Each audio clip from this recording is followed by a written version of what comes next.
नमस्कार। पॉलिटिकल पंचायत देख रहे हैं आप। आपके साथ मैं हूं हिंगलाज दान।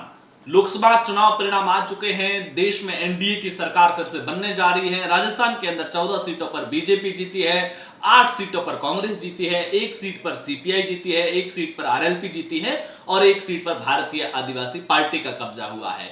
अब चर्चाएं यह है कि राजस्थान से जो बीजेपी के सांसद जीते हैं उसमें से केंद्र सरकार में मंत्री कौन बनेगा, और उसमें से एक अहम नाम सामने आता है अजमेर से सांसद भागीरथ चौधरी का।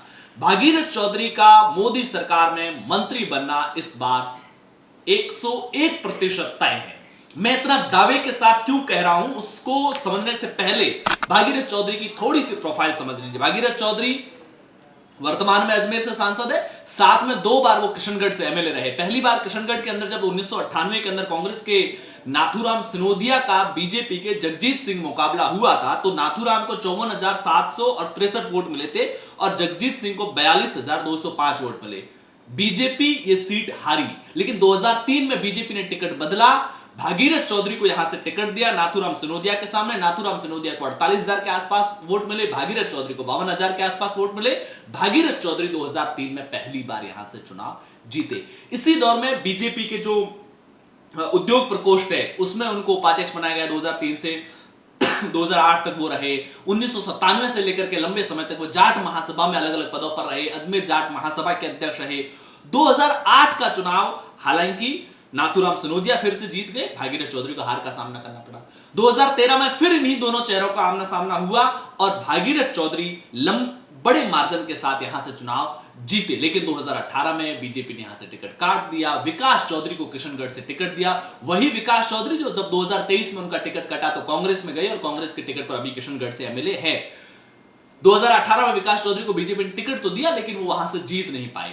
मार्जिन कम था, अच्छी फाइट थी, फिर तैयारी भी अच्छी थी, लेकिन जब 2023 में टिकट कटा तो विकास चौधरी बागी होकर कांग्रेस में गए। कांग्रेस के टिकट पर भागीरथ चौधरी जो अजमेर के सांसद थे उसको पार्टी ने किशनगढ़ से विधानसभा के चुनाव में उतारा। वो चुनाव हार गए विकास चौधरी के सामने।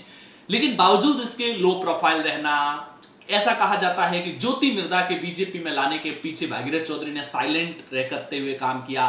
हार हो या जीत हो, हमें भागीरथ चौधरी हमेशा लो प्रोफाइल चेहरा रहे। ऐसे में इस बार उनका मंत्री बनना तय है। सिर्फ ये उनकी प्रोफाइल मात्र वजह नहीं है उनका मंत्री बनना, जो परिणाम हैं वो बहुत स्पष्ट करते हैं कि वो मंत्री बनेंगे कैसे। राजस्थान का पूरा जाट बेल्ट बीजेपी के हाथ से निकल चुका है। राजस्थान से जब मंत्रिमंडल गठन होता है तो एक एससी कोटे से मंत्री बनता है, एक राजपूत कोटे से मंत्री बनता है और एक जाट कोटे से मंत्री बनता है।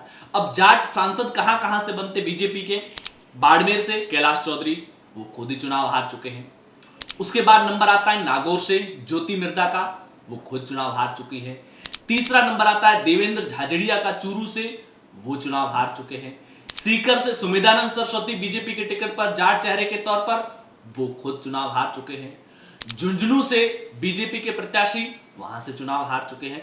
ऐसे में अजमेर एकमात्र सीट बची जहां पर बीजेपी का जाट कैंडिडेट था और वो जाट कैंडिडेट यहां पर चुनाव जीतने में कामयाब रहा। ऐसे में ये बहुत तय और बहुत क्लियर माना जा रहा है कि भागीरथ चौधरी का इस बार चुनाव जीतना तय है, क्योंकि चाहे वो झुंझुनू में शुभकर्ण चौधरी हो, सीकर में सुमेधानंद सरस्वती हो, चूरू में देवेंद्र झाझड़िया हो, नागौर में ज्योति मिर्धा हो, बाड़मेर में कैलाश चौधरी हो, बीजेपी के जितने भी जाट चेहरे थे भागीरथ चौधरी को छोड़कर के वो बाकी सारे के सारे चुनाव हार चुके हैं। और इस चुनाव परिणाम में बीजेपी को सबसे बड़े नुकसान की वजह भी यही है कि जाट वोट बैंक पूरी तरह से बीजेपी से खिसका है। लिहाजा बीजेपी इस बात का पूरा ध्यान रखेगी कि इस जाट वोट बैंक को वापस साधने के लिए जाट चेहरों को मोदी सरकार में जगह दी जाए, अन्यथा बीजेपी राजस्थान में जाट वोट बैंक हमेशा के लिए गंवा देगी।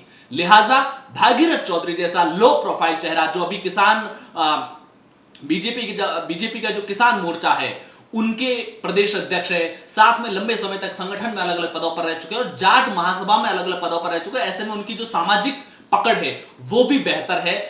लिहाजा वो मंत्रिमंडल में 101% फिट होते हैं, क्योंकि उनके अलावा राजस्थान में कोई दूसरा जाट चेहरा है ही नहीं जिसको मोदी सरकार मंत्री चेहरे के तौर पर प्रेजेंट किया जाए या उनका कोई कॉम्पिटिटर हो कि भाई वो मंत्री बन सकता है, इनका मंत्री पद का पत्ता कट सकता है। लेकिन बीजेपी के प्रयोग जाट लीडरशिप खड़े करने के फेल रहे हैं। पहले सीआर चौधरी को 2014 में नागौर से जो सांसद बने थे, आरपीएससी से रिटायर होकर के सांसद बने थे, उनको मंत्री बनाया, लेकिन वो खुद को जाट लीडर के तौर पर स्थापित नहीं कर पाए। उसके बाद में 2019 के चुनाव में आनंद फानन के लिए हनुमान बेनीवाल से अलायंस करके बीजेपी ने जाट वोटर को अपने साथ में लिया। जो बाड़मेर जैसलमेर से सांसद बीजेपी के टिकट पर चुनाव जीतकर पहुंचे थे, कैलाश चौधरी, उनको आरएसएस की पृष्ठभूमि से आते थे। सोनिया गांधी कवास प्रकरण के, कवास में जब बाढ़ आई थी उस दौरान जिस तरीके से अग्रेसिवनेस दिखाई थी कैलाश चौधरी ने, उसके चलते ऐसा लगा कि कैलाश चौधरी जाट लीडरशिप के तौर पर खुद को एक जाट नेता के तौर पर स्थापित करने में कामयाब होंगे। लेकिन बीजेपी का वो प्रयोग भी फेल रहा।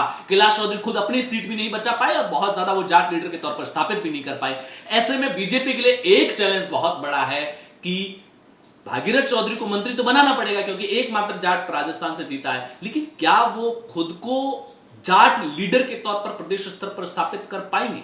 ये बड़ा चैलेंज है। आपकी क्या कुछ राय है, कमेंट बॉक्स में जरूर बताइए। पॉलिटिकल पंचायत पर पहली बार आए हैं तो चैनल को सब्सक्राइब कीजिए। शुक्रिया।